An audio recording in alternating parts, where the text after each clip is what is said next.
Olá! Hoje a gente vai mergulhar de cabeça numa das passagens mais diretas e, vamos ser sinceros, mais desconfortáveis da Bíblia, o capítulo 7 de Jeremias. É o famoso Sermão do Templo. E com base na análise do teólogo Mateus L. Salles, vamos descobrir por que uma mensagem que foi proclamada há mais de 2.600 anos ainda bate tão forte hoje em dia. Para a gente sentir o peso do que Jeremias falou, precisamos fazer uma pequena viagem no tempo. Imagina só, Jerusalém, por volta do ano 609 a.C.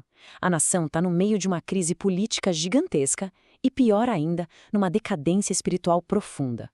É nesse cenário, com tudo parecendo desmoronar, que uma voz profética se levanta para chacoalhar todas as estruturas. A mensagem de Jeremias parte de uma pergunta simplesmente devastadora. E se o lugar mais sagrado da nação, aquele que simboliza a presença de Deus, na verdade estivesse sendo usado como um esconderijo para o mal? E se a religião virasse uma desculpa para a corrupção? Essa é a bomba que Jeremias estava prestes a jogar no colo de todo mundo. E vamos ao primeiro ponto. Deus não manda Jeremias pregar num cantinho escondido para um grupo pequeno. A ordem é muito específica. Vá para o portão do templo, o coração pulsante da vida da nação. Ele tinha que se posicionar bem ali, no meio do fluxo, onde todo mundo que fosse para adorar seria obrigado a escutar. Era para ser um confronto público, na cara, sem ter para onde fugir. E a primeira coisa que ele fala já estabelece a autoridade máxima. Não era a opinião do Jeremias, não era uma crítica pessoal. A ordem é: ouvir a palavra do Senhor.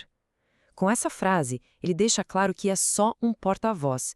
A mensagem que vem a seguir não é dele, é um decreto divino entregue bem no centro do poder religioso da época. Agora a gente chega no centro do problema que Jeremias estava enfrentando. A questão não era a falta de religião, muito pelo contrário, era um tipo muito perigoso de religiosidade. O povo tinha criado uma sensação de segurança totalmente falsa, tratando o templo não como um lugar para encontrar Deus, mas como se fosse um objeto de proteção automática. Percebam a repetição. De acordo com a análise do Mateus Salles, essa frase não era só uma declaração de fé.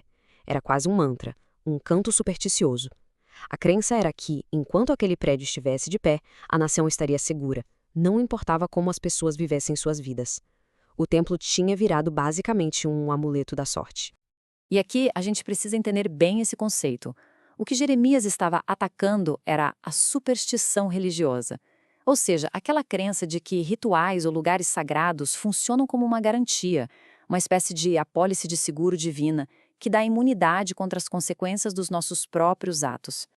E aí vem a acusação mais forte, a famosa metáfora do covil de salteadores. A imagem é chocante.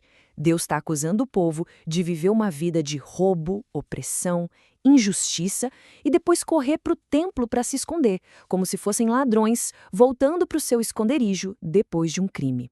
O lugar sagrado tinha virado um álibi para a maldade. Mas a mensagem de Jeremias não é só condenação, não. Ele também apresenta o contraste. Ele não só mostra o que Deus rejeita, mas aponta para o que Deus realmente exige.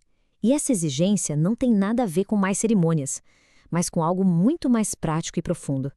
A escolha que foi colocada na frente do povo era muito clara. De um lado, o que Deus de fato queria, uma reforma de verdade, que se traduzia em justiça social, em cuidados mais frágeis.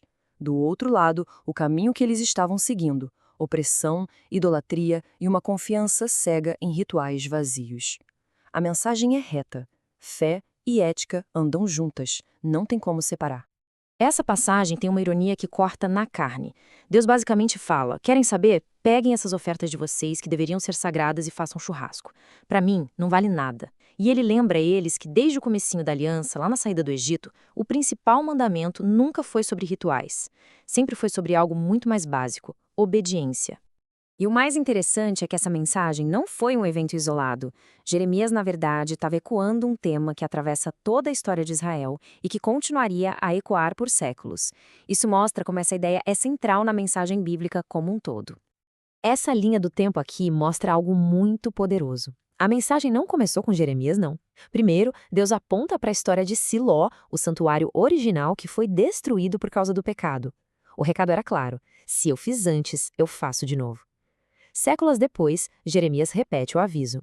E, de forma impressionante, mais de 600 anos depois, o próprio Jesus entra no templo e cita exatamente Jeremias 7 ao expulsar os vendedores. É a mesma mensagem contra o mesmo problema ecoando através da história. Tá, mas e aí? Por que a gente dedica tempo para analisar essa passagem tão antiga? Porque, como a análise de Mateus Salles deixa claro, as verdades aqui são eternas. Elas funcionam como um alerta constante contra essa nossa tendência humana de querer transformar a fé em algo cômodo, superficial, que não nos custe nada. Então, o que a gente tira de lição de Jeremias 7? Primeiro, obediência e justiça valem muito mais que qualquer ritual. Segundo, uma fé de verdade se mostra no cuidado com o próximo. Terceiro, nenhum lugar, por mais sagrado que seja, dá imunidade contra o pecado. E talvez o mais importante de tudo, Deus não pode ser controlado ou manipulado pelas nossas cerimônias. No fim das contas, a mensagem de Jeremias 7 deixa um desafio no ar para todos nós. É uma pergunta que a gente precisa se fazer sobre nossas próprias vidas, nossas comunidades, nossas instituições. Em que momento as nossas tradições, os nossos rituais e os nossos prédios se tornam mais importantes do que as pessoas a quem eles deveriam servir? Quando a religião se torna mais importante do que o amor e a justiça que ela deveria representar? É uma pergunta bem desconfortável, mas absolutamente essencial.